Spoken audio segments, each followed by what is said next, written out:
Yeah, they're not increasing their capacity as such. They're just creating more seats, aren't they? Yeah. It just means they can announce, a higher attendance, aren't they? figures. So when all the seats are empty, it's still 60,000. It's a sellout. Amazing, aren't they? Yeah, I don't know where the new seats have been added. They were talking about they've made full use of some of the spare areas. I know there was some Park Lane, wasn't it? Yeah, there was some up in the top two corners of Yeah. The South Stand. I think there was some scope there. Yeah, I think there is, isn't there? Yeah. So we had another question from. Sorry, I'll just say one thing Jamie. quickly on the capacity. Yeah.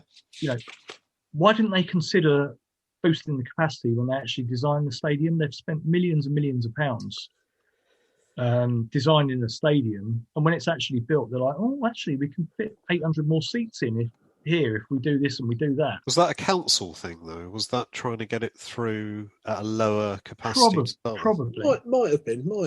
It may well be just operationally you realise that there are areas that are dead areas that we could stick a few seats in, Yeah. But you wouldn't realise, when it was on the computer CAD plan. Well, like the bench. The changing room.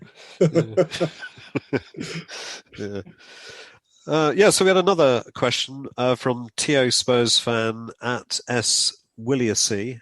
Any chance we could move the cup final until after the next transfer window, so we could get some new players in and a new manager? Yeah, I'm sure we could. Well, it's Pete's decision, so let's hear the answer, Pete. Yeah, when do you fancy it? Second week in September, I reckon. Yeah. In a couple of years, get ourselves a decent side. And this other guy, some Paul Kramer, I don't know. He said, can you ask him what club he'd use 40 yards from the flag but faced with a tree and a bunker in his eye line? Yeah, it was my fluke golf shot of the decade. Light rough, 40 yards away from the pin, trees and a bunker in front of me. So I hit a 3-iron out of the light rough, bobbled it between a tree and a bunker, and it went in the hole. Really? Oh, nice. Yeah. Never going to do that again. It's a good story on Masters Week, that is. Yeah, exactly. Yeah. That's proper Spursy, that is, isn't it? Yeah, it is. Yeah. I can try that 1,000 more times and I'll never get anywhere near the hole. Yeah. I'd like to have seen that. Yeah. It's a shame we never got it videoed, wasn't it? Yeah, it was. So Sarah, who was meant to be on the pod tonight, but she had some bad news, so couldn't make it. She had a couple of questions for you, Pete. Actually, she said, "Has comms with the club taken a downturn because of the COVID situation? And do you feel that it can be recovered? The THST do an important thankless job, and it often feels like the club begrudgingly come to the table. I know you've kind of covered this in a way, but do you feel that comms has reduced over COVID because of the distance and everything? No, we've not really allowed it to. We've had 2 Zoom board-to-board meetings in that time. Yep. And we have members of the board regular contact with heads of ticketing, for example, or with Donna, or with the support liaison officer, Levi, who does a brilliant job. Yeah. So, no, I think communication has been as good as it has always been. It's been different, given the fact that we've not been able to meet face to face. Yeah, sure. Stare each other out across the boardroom table. Yeah. No. I mean, there's always going to be ups and downs in that relationship. I think we had a meeting that we mentioned, a Zoom meeting yesterday, and I understand was a little bit touchy when Jose's name was mentioned. So there are some sensitivities around at the moment, obviously. Well, in the sense that they refuse to. I think it was a little bit of. You're trying to kick us while we're down, coming up with all these negatives, all these questions you want. So maybe we just hit them on a bad day. It must have been sensitive. I suspect it would have been. It was for us. Especially with the players being back in training this morning and 1 or 2 people knocking on certain people's doors. I would expect. Exactly. I don't know that happened, but I'm pretty sure it probably has. Yeah. So no, the relationship's good. as you say, we're always coming at it from a very different angle to the ball. That's great. So it's good. It's good. Yeah. Sarah also went on to say, has there been any consultation on the new Super Euro League, and what feedback have you had from supporters? We raised it with the board at our last board-to-board meeting, to see what their views were. They were fairly cagey. The concerns that we've got to really push through the Football Supporters Association and then also through to Football Supporters Europe, which is a conglomeration of all of the supporter groups across the continent. Because there are major impacts on your domestic calendar. 6 potentially more games in the Champions League. How are you going to fit those in? What those teams playing Champions League? What are they going to do with the League Cup? Yeah. Is it going to mean that clubs like Juventus, who are one of the prime movers in this, get an invitation to the competition every year, irrespective of what position they come in their domestic league?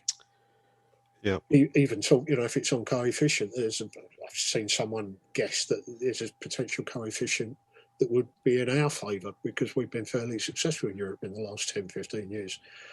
So our view is very much it should be always on merit. You get to play Champions League because you've done well in your own domestic tournament or tournaments, whichever way you locally decide to give qualification. And that it should be open for anybody to win it. It's a little bit of a close shot, but when sides like ourselves, like Ajax, can do so well, Leipzig as well last season, the teams that you wouldn't normally expect to get to the last 4, are you going to prohibit sides like, say, West Ham competing? As much as I might dislike West Ham, and I would like them to be kicked out in our favour, but you don't want to stop that. As a football fan, you want your team to be successful. Well, you want it to be fair. You want it to be fair, don't you? Because otherwise, and on merit. Yeah. So our view is very much along that line, but there's obviously big bucks talking here. There's massive increase in television rights that would accrue from a revised Champions League model in 2024. I think it would come into play. I know there's another organisation called the European Leagues. I went to a conference a couple of years ago and they were talking about the potential for change in 2024, and they basically represent the lower leagues, the sides who you wouldn't necessarily get into, the last 16 in the Champions League. And they were very, very strongly of the opinion, quite understandably, that they wanted it to be a fair meritocracy. They want the chance of being able to dine at the top table. And that should never be taken away from any club. So I agree. There is a lot of argument against it, but there's a lot of money. There's a lot of American money as well coming into that as well. Yeah, I think we've got 7 Premier League clubs now owned by American owners. So, and I'm sure that will increase over Europe as well. So, of course, that does talk, definitely. Another question here from Sarah, talking about the trust's position on the possibility of COVID passports for entry into the stadium. So, following on what we were discussing earlier, with tests and what have you. Another example of the way I spend my Sunday, I watched Boris's press conference where he was not calling them COVID passports, but he was calling them certificates. That's it, yeah. Okay.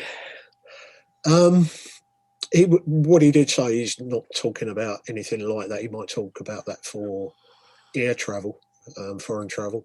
And he's not talking about that until, stage 5, I think, of the roadmap, which we're a long way away from. But the fact that if I'm lucky enough in however way to get a ticket for the League Cup final, and I've got to show that I've had a negative test in some way, shape or form, and I've got to take a test afterwards, that is, in essence, a COVID passport.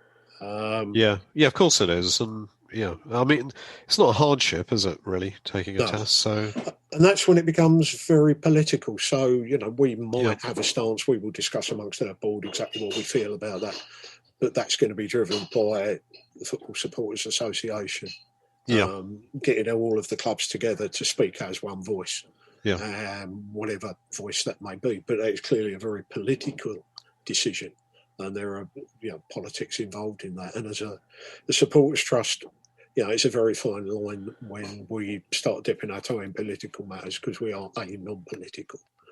Yes. Yeah. Of Although course. we do get dragged into certain things at certain times, and obviously talk with MPs of all colours about matters that affect fans. Yes. Yes. No, exactly. So we've seen that you've, and I've watched a couple of them. The Trust have a podcast now. So it's one of the things we've been talking about for a little while, about how to up our communications. Most people who are Trust members will know that we do a monthly newsletter, which can get quite lengthy. And although we broke that down on the website and people could take their time to read that, we felt that we could take chunks of it out and do a vlog cast. Some are more exciting than others. I did one on how to hold a virtual AGM, which I wouldn't recommend. I wouldn't recommend watching it. It was entertaining, and I told a good story about Glenn Hoddle and me. But we did a virtual AGM, which was a challenge, but we got it through. We're obliged as a trust to hold an AGM every year. We have to get our accounts approved. We have to lodge our accounts with the Financial Conduct Authority. So the job I do as a secretary is basically as a secretary of a company, although on much a smaller scale and a much lighter regulatory touch. But in essence, that's my role. Martin Cloak has done one on governance. There's a really brilliant one with Alan Fisher. I saw that, the VAR one. The VAR one. Yeah. It happened to coincide with our AGM night, and Alan was good enough to go along to a virtual VAR explanation with Mike Dean. Mike Riley, head of PGMOL. And he wrote a piece up for us afterwards, which in Alan's inimitable style was absolutely brilliant. And then did a vodcast with us explaining, what he'd learned from it. He's very funny on it, actually. He's very good. He's very, very good. So I would recommend watching that. Yeah, it's a good watch. I think we're going to do one. I was due to do one this week. I'm not sure if we're still going ahead with it, with everything that's going on. But it was going to talk about what we do in the local community, fundraising, so the charitable wing of the organisation that I'm also highly responsible for. That's right, because you've got the Kick-Off Against Hunger campaign.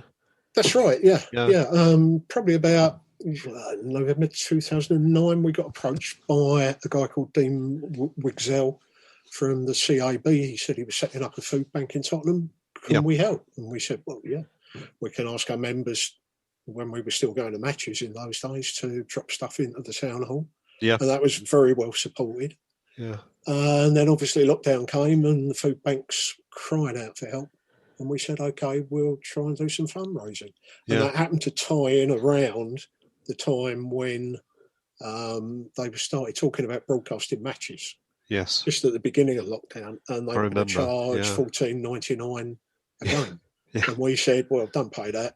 Throw the money into the local food bank. And with that impetus, with us pushing it week in, week out, raised over £50,000. That's amazing. An amazing figure for the Tottenham Food Bank. Yeah. Now the club heard about that and saw the success of it and said, do you want to do something collaboratively? Because we always give something to Tottenham Food Bank and North Enfield Food Bank at Christmas. So we said, So that's where the Kick-Off Against Hunger campaign started. So it's a text-based campaign.